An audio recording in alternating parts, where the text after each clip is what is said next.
Bersama saya Azlin Arif dalam rentasan berita edisi 683. Antara paparan utama, klip video itu bohong, kata pemimpin Bersatu. Sanggupkah kita memberi laluan kepada pengkhianat? Mungkinkah atap Perikatan Nasional ditebuk dari dalam? Kerajaan Pakatan Harapan lebih peka harga barangan.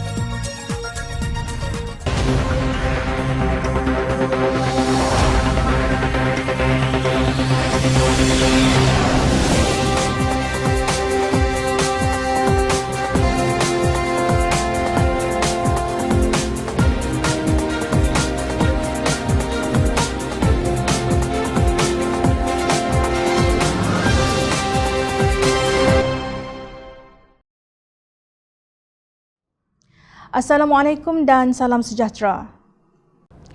Tun Dr. Mahathir Mohamad sekali lagi menafikan bahawa beliau mahu mengkhianati mandat rakyat dengan membawa Bersatu keluar dari Pakatan Harapan.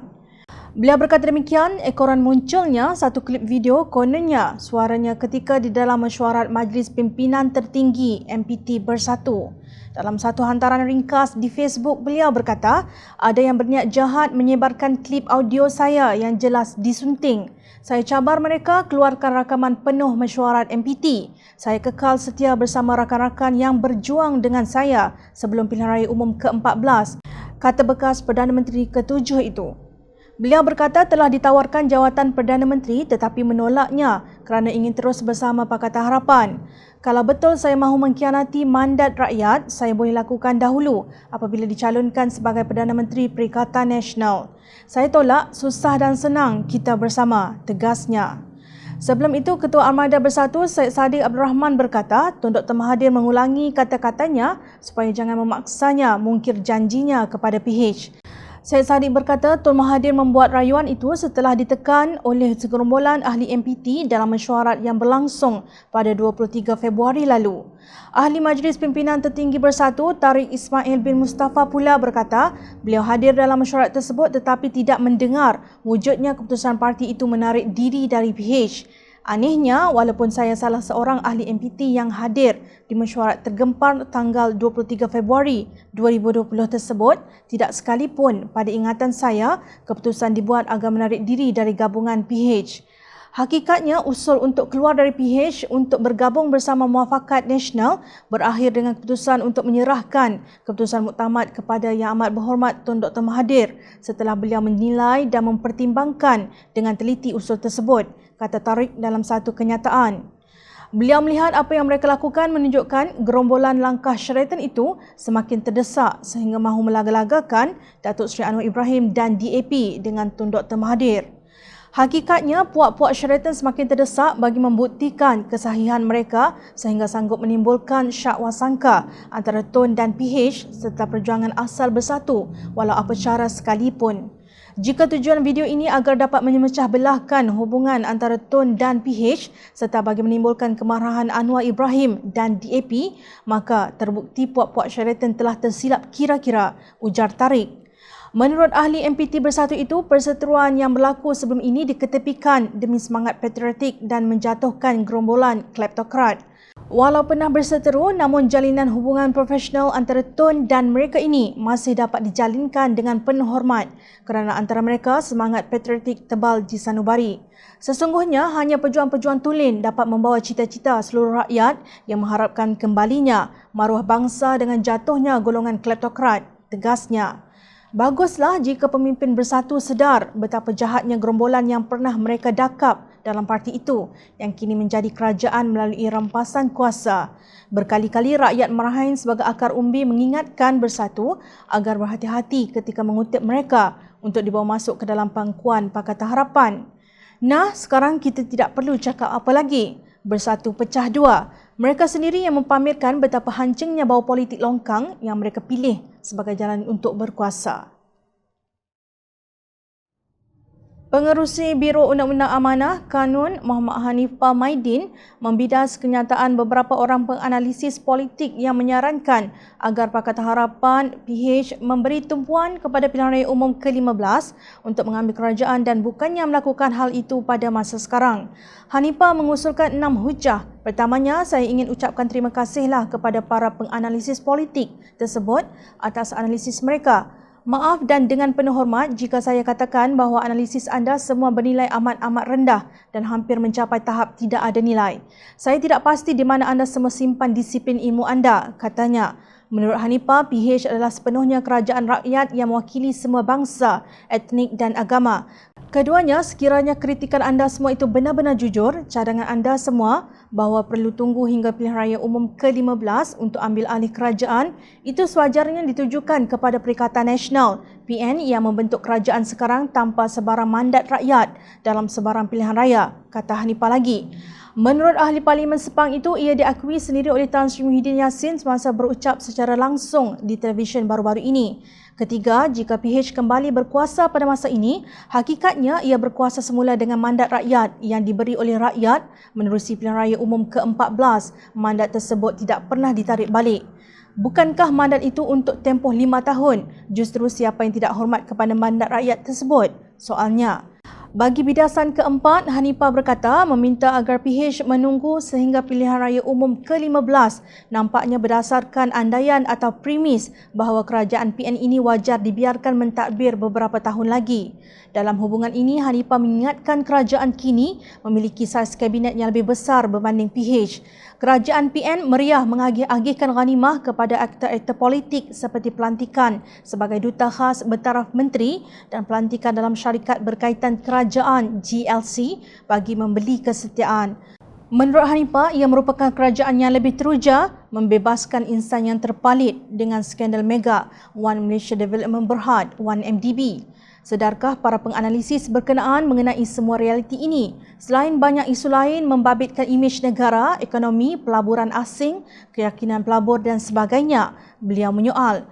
Kelima, kerajaan PH yang ditumbangkan oleh PN sekarang adalah kerajaan yang tidak ada sedikit pun daki ketakabsahan legitimasi sama ada dari sudut perlembagaan, proses demokrasi atau dari sudut moral dan agama, tegas Hanifah.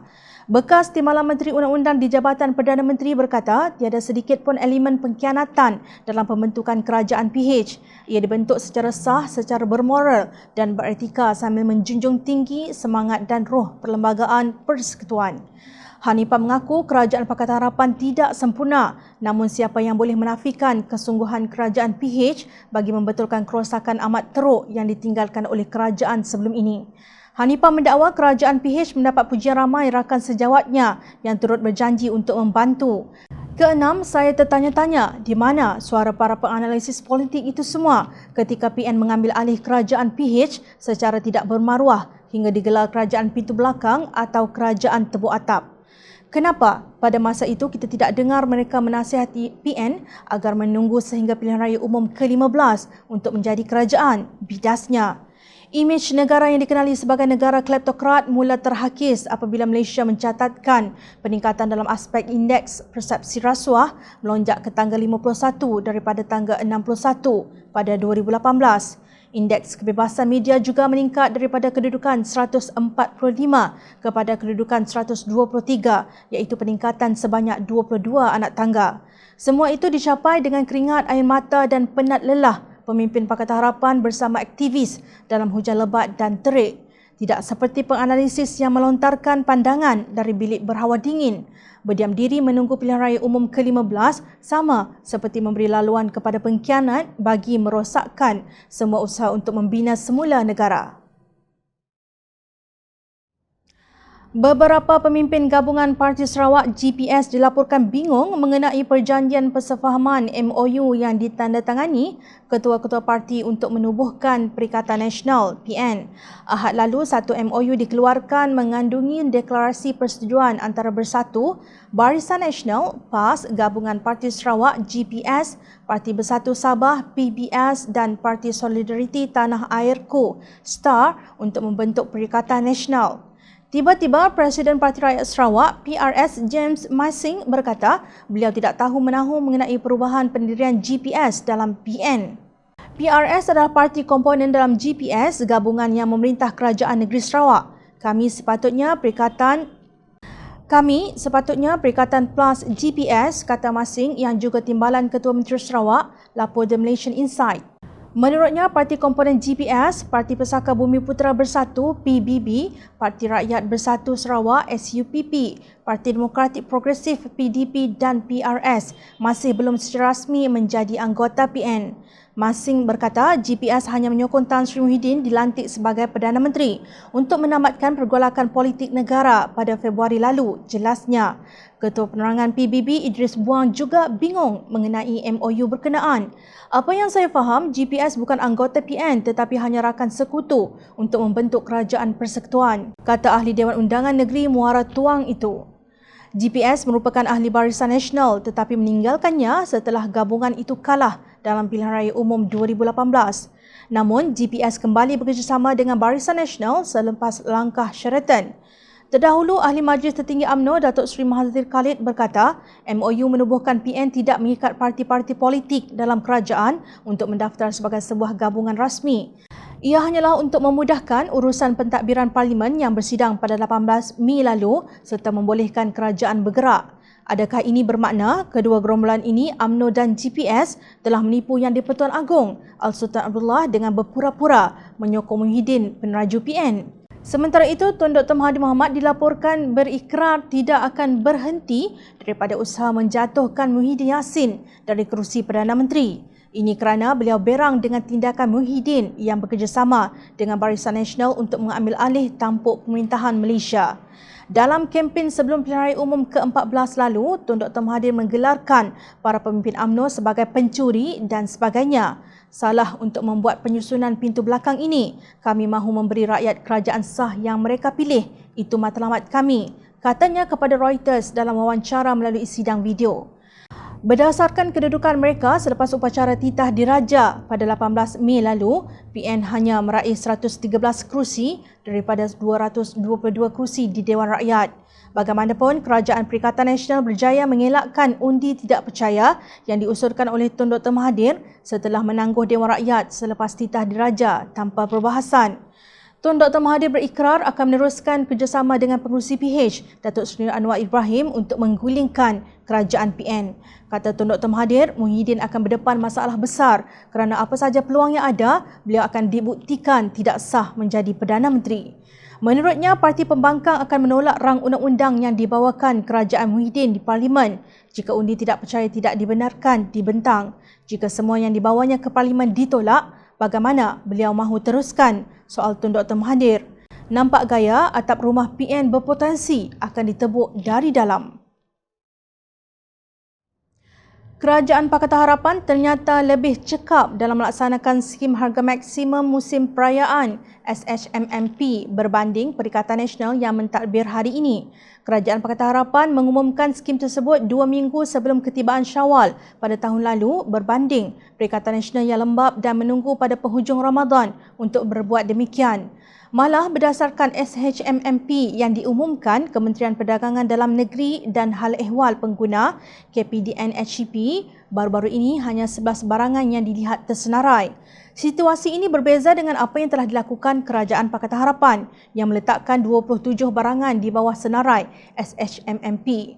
Ini adalah antara perbandingan bagaimana Kerajaan Pakatan Harapan dan Kerajaan Tebuk Atap bekerja. Beberapa barangan basah seperti ikan yang sebelum ini dilaporkan naik harga di beberapa kawasan tidak diletakkan di dalam senarai SHMMP yang dikeluarkan Kerajaan Perikatan Nasional. Malah, Kerajaan Perikatan Nasional juga menetapkan tempoh masa kawalan harga lebih singkat iaitu 15 hari berbanding yang dilaksanakan Kerajaan Pakatan Harapan iaitu selama 30 hari.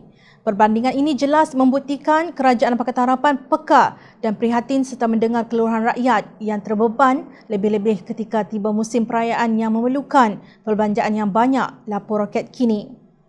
Justru belum apa-apa ternyata salah satu daripada kandungan persefahaman MOU antara ahli Kerajaan Perikatan Nasional untuk menjamin kebajikan dan kepentingan seluruh warga negara Malaysia ternyata sudah gagal.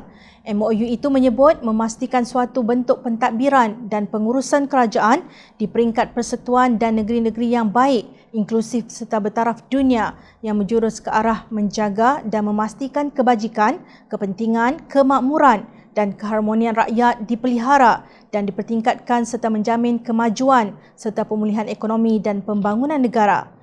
Bagaimana kerajaan tebuk atap ini hendak menjadi inklusif bertaraf dunia, sedangkan taraf yang telah disediakan oleh Pakatan Harapan sebelum ini pun sudah gagal untuk dicapai. Bagaimana hasil usaha kerajaan betul belakang ini mahu menjaga dan memastikan kebajikan, kepentingan, kemakmuran dan keharmonian rakyat dipelihara dan dipertingkatkan jika menteri hilang dari radar tatkala rakyat dibelit dengan kesukaran memenuhi keperluan harian mereka. Bagaimana kerajaannya ada lebih 70 orang menteri, timbalan menteri dan duta-duta khas bertaraf menteri ini mahu menjamin kemajuan serta pemulihan ekonomi dan pembangunan negara jika rungutan rakyat dipekakkan. Sebaliknya, Kerajaan Perikatan Nasional yang lahir kerana langkah Sheraton tanpa mandat rakyat ini masih terkial-kial dibelenggu kebimbangan akan dicabar keabsahannya. Selain itu, pemimpin Perikatan Nasional dilihat hanya terlalu sibuk mencari ghanimah, siapa mendapat GLC mana dan agensi mana sehingga nasib rakyat marhain diabaikan. Tuan-tuan, masalah kenaikan harga barangan tidak akan selesai dengan berebut jawatan, bermain TikTok atau meniru gaya Doraemon. Kerja menteri adalah serius. Buatlah kerja kerana bukan hanya Allah, rakyat juga sedang menilai anda tanpa kompromi. Rakyat merhati. Teruskan layari kami di Jom Channel untuk mendapatkan berita politik tanah air. Saya Azlin Arif, terima kasih. Assalamualaikum dan salam sejahtera.